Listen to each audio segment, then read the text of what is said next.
एहतजाजी तहरीक ईद के बाद भरपूर तरीके से शुरू होने जा रही है। इसमें अपोजिशन जो है वो इकट्ठी हो रही है, ग्रैंड अलायंस बन रहा है आपकी हुकूमत के खिलाफ। लेकिन वो अपोजिशन से आप कैसे निपटेंगे? आपकी अपनी पार्टी के अंदर से, हुकूमत के अंदर से इतनी सख्त अपोजिशन आपको इस वक्त फेस करनी पड़ रही है कि पार्टी के अपने रहनुमा सवाल उठा रहे हैं, गवर्नमेंट की लेजिटिमेसी को चैलेंज कर रहे हैं। पहले मियां जावेद लतीफ, फिर राना सनाउल्लाह और आबिद रजा कोटला और अब अफनानुल्लाह भी बोल पड़े हैं। वो भी कह रहे हैं भाई कि इंतखाबात में जो नताइज हैं वो बदले गए हैं, हेरा फेरी हुई है नताइज के अंदर। तो ये कितनी चैलेंजिंग सूरत हाल हुकूमत के लिए बन रही है कि जब आपको अपनी हुकूमत के अंदर से सख्त अपोजिशन का सामना है? जी, जहां तक तो इंतखाबी बेज़ाब्तियों का ताल्लुक है, उसमें तो कोई हुकूमत के लिए एम्बेरसमेंट नहीं है। इंतखाबी बेज़ाब्तियों का ताल्लुक वो पूरी तरह इलेक्शन कमीशन ऑफ पाकिस्तान से है, और अगर कोई इशूज हैं तो वो ज़ाहिर अदालतों में जाएंगे। जहां तक ये इशू है कि जी हमारे बहुत सीनियर कॉलीग्स जो मुख्तलिफ गुफ्तगू कर रहे हैं, उसकी असल तौजीह तो वही दे सकते हैं, लेकिन मोहम्मद नवाज शरीफ की लीडरशिप पे हम सब मुत्तफिक और मुत्तहिद हैं। तो जब तक वो मौजूद हैं तो अगर पार्टी में कोई इशू उठता भी है तो वो रिजॉल्व कर लेंगे। पार्टी के अंदर हुकूमत के मामला तशवीशनाक हद तक बढ़ता जा रहा है, एक के बाद एक बयान सामने आ रहा है और बयानात रुक नहीं रहे, पुराने वालों को रोक नहीं रहे, नए लोग सामने आ रहे। कल रात जो है अफनानुल्लाह ने भी खुल के बात कर दी इंतखाबात की नताइज के ऊपर के नताइज बदले गए हैं।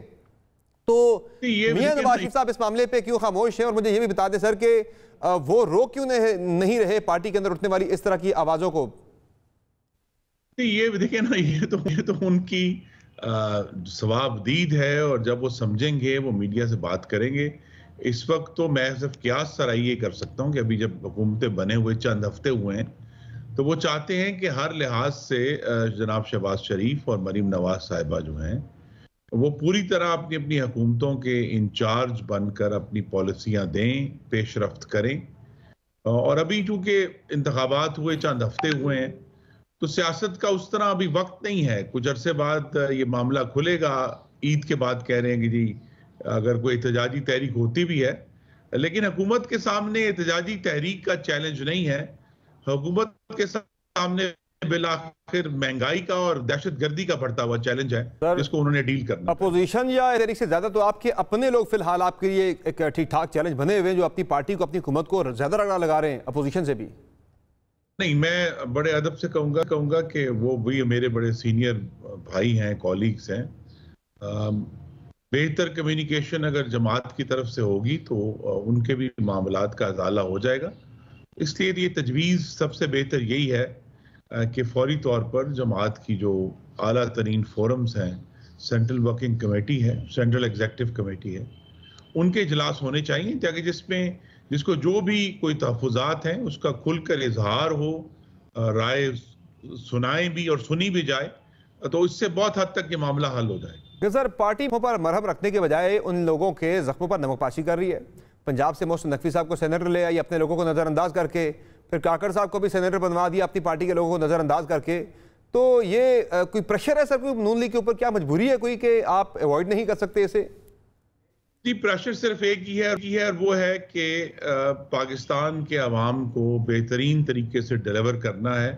और वफाक में अगरचे अभी जब सेनेट के इंतखाबात हुए हैं तो अल्हम्दुलिल्लाह बड़ी स्ट्रॉन्ग मेजॉरिटी, यानी 224 बमुकाबला 81 जो है वो नताइज सामने आए हैं हुकूमती इत्तेहाद के हक में। तो वहाँ कोई उस तरह अददी अक्सरियत का चैलेंज तो नहीं है, लेकिन बहरहाल एक गवर्नेंस का चैलेंज है। 9 मई के बाद जो सूरत हाल पैदा हुई है और नई जो दहशतगर्दी है और जो मुआशी तौर पर हमारे महंगाई का चैलेंज है और लो ग्रोथ का चैलेंज है, उन सब से निमटने के लिए शहबाज शरीफ साहब ने और जमात ने जो बेहतरीन लोगों को समझा है कि आगे आना चाहिए, उन्हें आगे लेकर आए।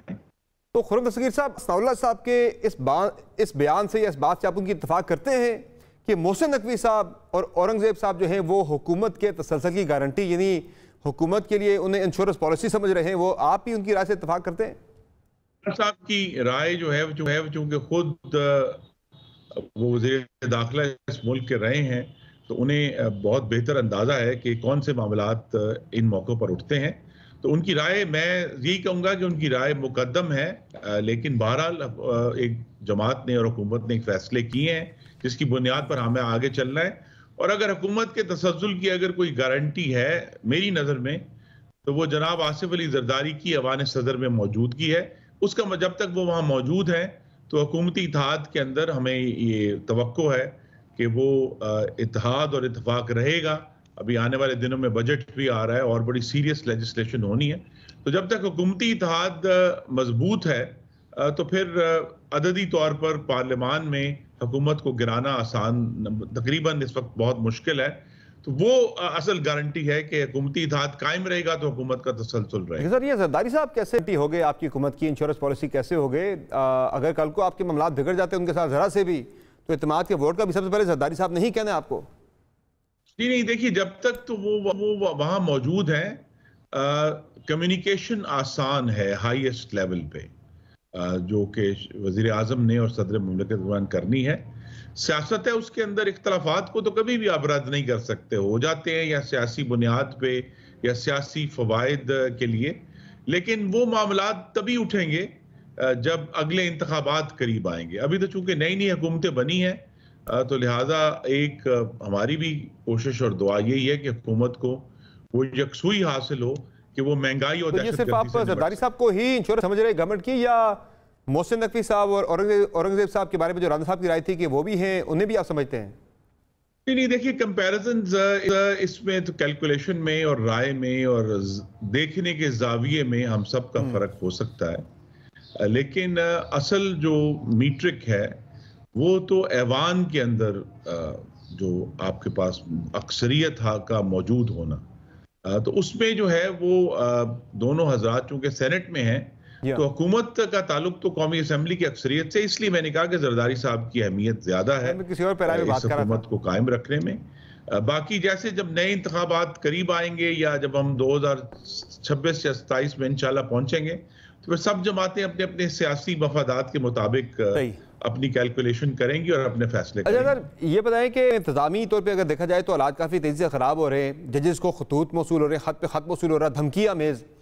तो ये मसला जो है इस बारे में एक राय बन रही है और PTI भी आप पे इल्ज़ाम यही लगा रही है कि ये इस्लामाबाद हाई कोर्ट के 6 जजेस के मामले से तवज्जो हटाने के लिए, चूँकि उन्होंने एग्जीक्यूटिव पे इल्ज़ाम लगाया था मुदाखलत का, तो उस मामले से तवज्जो हटाने के लिए ये जजों को धमकी आमेज़ खतूत भेजने का सिलसिला शुरू कर दिया गया है। मेरी गुजारिश है, PTI ने तो ये भी एडवर्टाइज किया था कि बानी चेयरमैन की अहलिया को जहर दिया जा रहा है और उनके अपने डॉक्टर ने ये कहा कि ये झूठ था, उनके जो खून में किसी किस्म के जहर के कोई शवाहिद नहीं मिले। तो एक पार्टी जो मुस्तकिल झूठ की बुनियाद पर अवाम को गुमराह कर रही है, उनकी बात पर तो ज्यादा तवज्जो नहीं देनी चाहिए, लेकिन जो असल इशू है कि जजेस की सिक्योरिटी बिलाशुबा इंतजामिया का काम है, और शहबाज शरीफ साहब और जिनका भी हमने जिक्र किया है, जिक्र खैर किया है, मोहसिन नकवी साहब, वो इस मामले को बहुत संजीदगी से ले रहे हैं। ये बताइए कि इंतखाबात आ रहे हैं, सेनेट में चेयरमैन और डिप्टी चेयरमैन के इंतखाबात आ रहे हैं, नून लीग किसको ला रही है डिप्टी चेयरमैन, चूंकि डिप्टी चेयरमैन तो नून लीग के कोटे से आना है? जी नहीं, अभी तो कोई नाम फाइनल नहीं हुआ, लेकिन अनकरीब हो जाएगा, अब तो बहुत दिन नहीं है। और सेनेट ने बहरहाल फौरी तौर पर अपने चेयरमैन और डिप्टी चेयरमैन का इंतखाब करके अवान ने जो है वो अपना काम शुरू करना है। तो ये ईद की वजह से कुछ डिले है, ईद के फौरन बाद अनाउंसमेंट हो जाएगी। कि मियां नवाज शरीफ साहब सियासी मंजरनामे से क्यों गायब हैं? वो पंजाब में तो मरीम नवाज साहब के साथ नजर आते हैं उनकी मुख्तलिफ सरकारी मीटिंग्स के अंदर, लेकिन शहबाज शरीफ यहाँ भी उनके भाई की हुकूमत है, उनके साथ वो चंद एक यानी वोट डालने के लिए उनके हल्फ के अलावा वो कहीं भी नजर नहीं आ रहे। तो बज़ाहिर इंप्रेशन ये बन रहा है कि मरीम नवाज वाली हुकूमत मियाँ साहब की सगी हुकूमत है और शहबाज शरीफ साहब वाली जो हुकूमत है ये सौतेली हुकूमत है। आप माशाल्लाह बहुत गहरे मुशाहिदा कर रहे हैं इन सब बातों का, लेकिन नहीं, चूंकि मरियम बीबी जो हैं वो उनके साथ हम वक्त मौजूद हैं, तो वक्तन फ़वक्तन ऐसी मीटिंगें जिनका उनके सामने जिक्र होता होगा और उसमें वो अपनी इंटरेस्ट जाहिर करते हैं। लेकिन चूंकि इस्लामाबाद में तो वो देखें, अब ये बड़ी अहम बात है कि वो बतौर रुकन कौमी असम्बली अपने उनके जो असल फ़राइज़ हैं वो अंजाम दे रहे हैं। वो जहाँ जहाँ उनके वोट की ज़रूरत है वो आकर उसमें पूरा हिस्सा ले रहे हैं, मौजूद होते हैं और ये सिग्नल दे रहे हैं कि पार्लियामान में उनका इंटरेस्ट है। तो अभी जब आने वाले दिनों में जब ऐवान बाकायदा तौर पर अपना काम शुरू करेगा और लेजिस्लेशन के इशू के बजट के इशूज होंगे तो आपको मोहम्मद नवाज शरीफ इस्लामाबाद में भी अक्सर ये जो तहरीक ईद के बाद शुरू होने वाली है, एक अलायंस बन रहा है, पहला जलसा 13 को होने जा रहा है, पेशीन से शुरू हो रही है ये मूवमेंट, इसमें पाकिस्तान तहरीक-ए-इंसाफ, जमात इस्लामी, JUI, GDA और BNP मैंगल दीगर काफ़ी जमातें इसके अंदर शामिल हैं। एक बड़ी एहतजाजी मूवमेंट आपके खिलाफ शुरू होने वाली है, तो कैसे निपटेंगे इससे, कैसे हैंडल करेंगे?